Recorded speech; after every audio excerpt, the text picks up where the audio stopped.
चलिए बात करते हैं, लगातार एक क्रम के अंदर हम बात कर रहे हैं एक सितारा बड़ा जिसने बहुत अपने एक कह सकते हैं कि अपनी जगह बनाई और बहुत ऊंचाई पर स्थित हो गए। जैसे कि हम पिछले दिनों बात कर रहे थे अमिताभ बच्चन जी की, अभी हम बात कर रहे हैं आज सचिन तेंदुलकर की। सचिन तेंदुलकर वो सितारा जिसने 100 शतक बनाए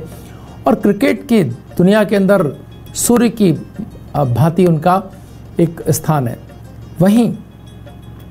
कौन ऐसा है जो उनकी स्थिति तक पहुंच सकता है, कौन सी कुंडली है जो उस तरह की ताकत रखती है, हम लगातार इस पर चर्चा करेंगे। आज इस क्रम में सबसे पहले जिस कुंडली को हमने रखा है, और सभी लोग अगर हम देखते हैं बातचीत के अंदर तो लोग कहते हैं कि हाँ, विराट कोहली एक व्यक्ति हो सकते हैं जो सचिन तेंदुलकर की रिकॉर्ड्स को कहीं छू सकते हैं, उनके बराबर आ सकते हैं। तो हमने आज विराट कोहली की कुंडली सचिन तेंदुलकर से कंपैरिजन के लिए रखी है। यहाँ हम देखते हैं कि सचिन तेंदुलकर की कुंडली के अंदर 2 ग्रह हो चुके हैं, एक सूर्य हो चुका जो शुक्र के साथ सूर्य है, और दूसरा मंगल और बृहस्पति जो मंगल हो चुका और बृहस्पति के साथ। ये 2 सितारे, एक सूर्य के साथ में शुक्र और साथ के अंदर मंगल के साथ में बृहस्पति, यानी ये 2 बड़े बृहस्पति और शुक्र जो सितारे हैं, ये उनको कहीं ना कहीं उच्च के जो ग्रह हैं उनके साथ बहुत ताकत देते हैं, बहुत अनुशासित बनाते हैं, बहुत कोशिश करते हैं वो अपनी, और उनकी एक तपस्या कह सकते हैं हम, उनका खेल जो उन्होंने बचपन से लेकर आज तक हम उन कहानियों में सुनते और समझते रहे। वहीं विराट कोहली जिस चीज़ के साथ आगे बढ़ रहे हैं वो है सूर्य शुक्र की राशि में, जिसे नीच का ताकत का सूर्य कहा जाता है, जिसे विपरीत राशि के अंदर सूर्य कहा जाता है। बिल्कुल एकदम विपरीत जो है स्थिति सचिन तेंदुलकर से उनकी कुंडली के अंदर सूर्य की है। तो ये स्थिति एक तरह से जिद की ताकत, राहु यहाँ पर बहुत महत्वपूर्ण रूप से शनि के घर के अंदर बैठे हुए हैं। शनि के घर में राहु पंचम स्थान में सूर्य कुंडली के अंदर उनको एक तरह से ऐसी स्थिति देते हैं जिसके अंदर आप उनके व्यक्तित्व देखें तो वो बिल्कुल एक डेडिकेटेड, अपने सपनों के पीछे बिल्कुल जिद की ताकत से लगे व्यक्ति के तौर पर हम कहीं विराट कोहली को देखते हैं। वो एक जैसे कोई चीज़ उन्होंने अपने अंदर धारण कर ली और उसके पीछे चल रहे हैं, और बहुत ही कहीं और उनकी निगाह नहीं है, किसी एक लक्ष्य को साध करके और चल पड़े हो। ऐसे व्यक्ति के रूप में हम राहु जब आपको ऊर्जा दे तो वो सर्वाधिक ऊर्जा होती है मित्रों। ऐसा माना जाता है कि राहु जब आपको ऊर्जा देते हैं तो उस ऊर्जा को सूर्य और मंगल की ऊर्जा से आप कंपैरिजन नहीं कर सकते, वो उससे बहुत ज़्यादा कई गुना आपकी मानसिक ताकत को बढ़ा करके आप कार्य कर रहे होते हैं। अपने अंदर एक ऐसा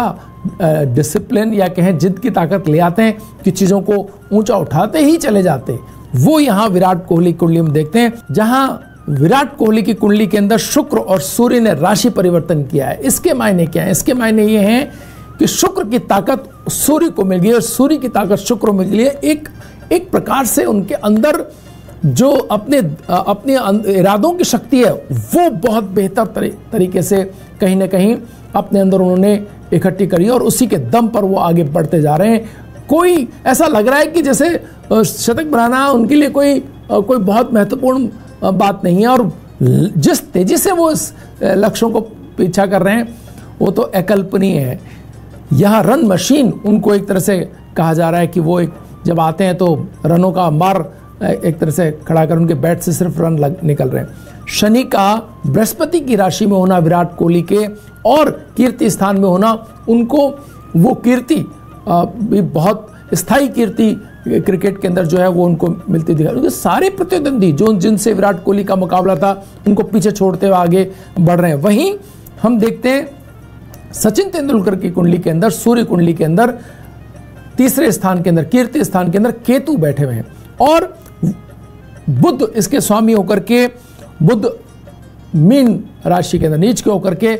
व्यय स्थान के अंदर है। यानी उनकी कीर्ति एक तरह से कहें तो केतु के माध्यम से आगे बढ़ रही है। केतु बुध की राशि के अंदर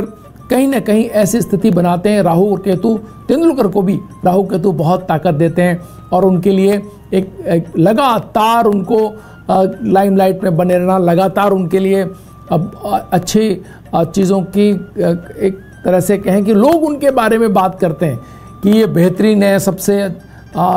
शानदार है, इनकी टेक्निक बहुत अच्छी है, और इस तरह की चीज़ें हमेशा तेंदुलकर के लिए कही गई। तो यहाँ इन दोनों कुंडलियों के अंदर अगर हम देखें तो डिसिप्लिन शनि के कारण, बृहस्पति की राशि में होने के कारण, जहाँ विराट कोहली ज़्यादा बेहतर स्थिति के अंदर दिखाई देते हैं, वहीं तेंदुलकर थोड़ा एक तरह से सकुचा करके, और लोग कहते हैं कि अगर तेंदुलकर ने अपनी पूरी क्षमता का इस्तेमाल किया होता तो वो और भी ज़्यादा, इससे शायद दुगने वो शतक लगा सकते थे। वहीं यही हाल विराट कोहली की अगर कुंडली में देखें तो वो किसी चीज़ से शतक के पास आकर न रुक रहे हैं न डर रहे हैं, वो अपने वो लगातार उस जो उनकी प्रतिभा है उसका इस्तेमाल पूरा खुलकर कर रहे हैं, पूरी ताकत से कर रहे हैं। तो वो एक तरह से उनको ज़्यादा बेहतर स्थिति प्राप्त है। वहीं एक बहुत महत्वपूर्ण बात अगर हम यहाँ देखते हैं तो सचिन तेंदुलकर के जो विपक्षी थे, जो उनके सामने बॉलर थे, जो पिचेस थी, जिस तरह के बॉलिंग उनको पिचेस मिली और बहुत शानदार बॉलर मिले उनको प्रतिद्वंदी के रूप में, या बढ़िया टीमें मिली, तो उसके कंपैरिजन में लोग कहते हैं कि विराट कोहली को के प्रतिद्वंदी, तो यहाँ प्रतिद्वंदी हम देखते हैं छठे घर से सूर्य कुंडली के अंदर, विराट कोहली की कुंडली के अंदर मंगल यहाँ पर छठे बैठते हैं, तो उन्हें एक तरह का शत्रुहंता योग बनाते हैं, यानी उनके शत्रु उतने व्यवस्थित ही नहीं हो पाते जितने तेंदुलकर की कुंडली के अंदर व्यवस्थित और बहुत एक उनको ज़्यादा एक कहना चाहिए कि स्थितियां उनके यहाँ मौजूद थी। तो इस कंपैरिजन को हम देखें तो कहीं तेंदुलकर के सामने ऐसी स्थितियां थी जो ज़्यादा कठिन स्थितियां, लोग मानते हैं कि ऐसी टीमें ज़्यादा बढ़िया थी, बॉलर ज़्यादा बढ़िया, लेकिन इन सब का ज्योतिष से कोई वो नहीं है। ज्योतिष ये देखता है कि हाँ, विराट कोहली वो व्यक्ति हो सकते हैं जो कहीं ना कहीं कुछ चीज़ों में, कुछ रिकॉर्ड्स में, कुछ स्थितियों के अंदर तेंदुलकर से बराबर या उनसे आगे निकल जाए तो कोई बड़ी बात नहीं। भाग्यम में आज इतना ही। बहुत रोचक वार्ता थी, लेकिन समय की जो एक समय सीमा का पालना हमको करनी होती है, इसी कारण वार्ता को विराम देते हैं। कल फिर हाजिर होंगे नई कुंडली के साथ, तब तक के लिए नमस्कार।